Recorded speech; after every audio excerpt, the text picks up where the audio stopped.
It's been almost 5 years since it was announced at E3 2015, but the long wait is almost over. So today I'm going to be running down what we know and you need to know about the incredible looking Final Fantasy VII Remake. As the name suggests, this is a remake of the 1997 PS1 classic. However, unlike many others, it's not a one-for-one remake. Square Enix have changed a lot about it. For starters, they're going for an episodic format, meaning this will be the first of multiple parts, although we don't know how many there will be in total.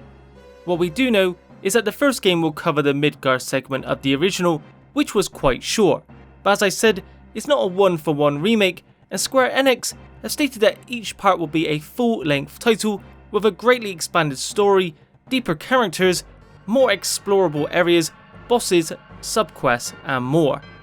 In fact, the director Tetsuya Nomura said recently in an interview with Famitsu that the subquests have been made in exactly the same way as the main story quests, implying that each one has had a lot of attention poured into it and that they are aiming more for quality than sheer quantity. For those that didn't play the original, the story follows an elite soldier turned mercenary called Cloud Strife. He is hired by a rebel group called Avalanche to help fight against the mega corporation Shinra, who has taken control of the world and is attempting to drain the planet's lifeblood as an energy source to further their profits. Unbeknown to Cloud, he will have to come to terms with not only his own lost past, but also fight for the very fate of the entire planet. Despite 7 being featured in the title, its story is disconnected from previous numbered entries, so you can jump in with no prior knowledge.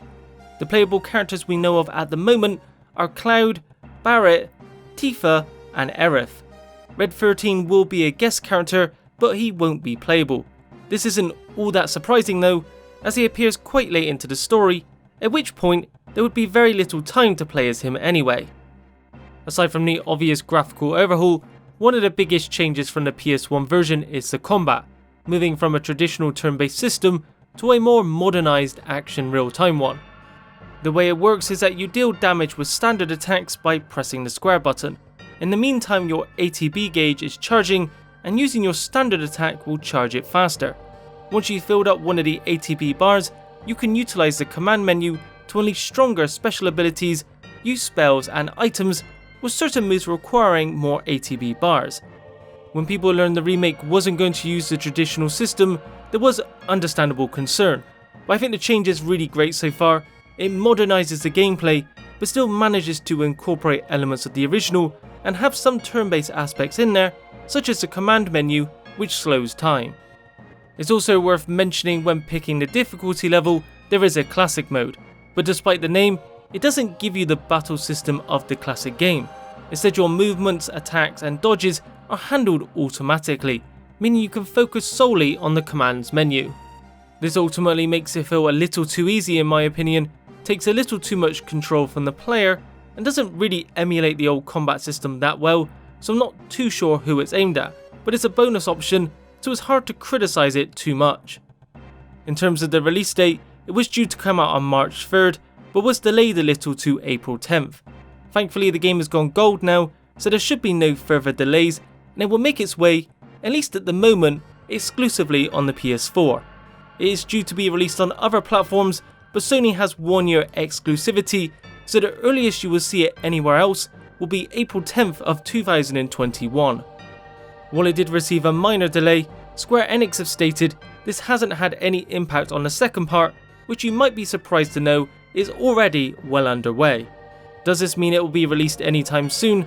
No, probably not, but it's reassuring to hear that they've already begun work on it before the first part is even upon us, and should mean the wait for it isn't as painful as part 1. In terms of PS4 Pro support, Digital Foundry had done a pixel count based on the demo and found that most of the time it runs at a resolution of 1620p, which is a sizable increase over the standard 1080p resolution. At least based on the demo, the game surprisingly runs at a completely locked 30 FPS. Whether this will be true in the more open areas is yet to be seen, but it looks promising. On top of that, there is HDR support, which further makes for an even better looking game. If a supposed recent leak of the cover art is to be believed, it could mean the file size is around 100GB, so you may very well need to make some room for it on your hard drive. I certainly know I will.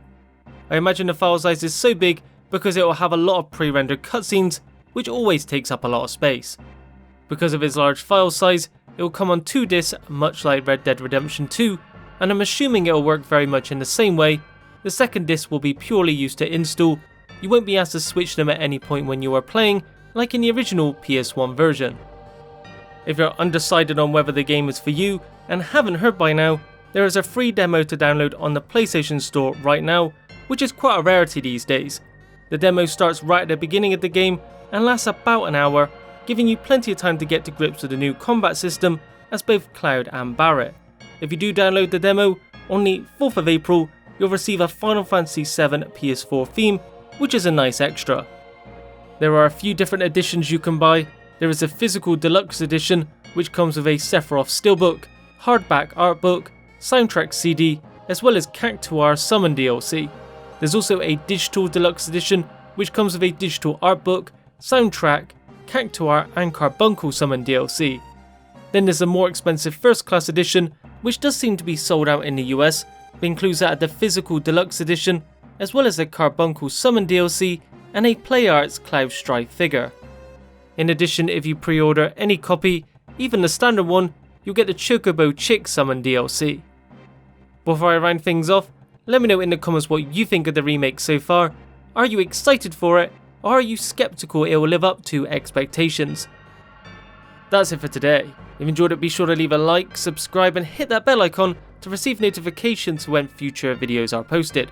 Thanks for watching, and I'll see you in the next video.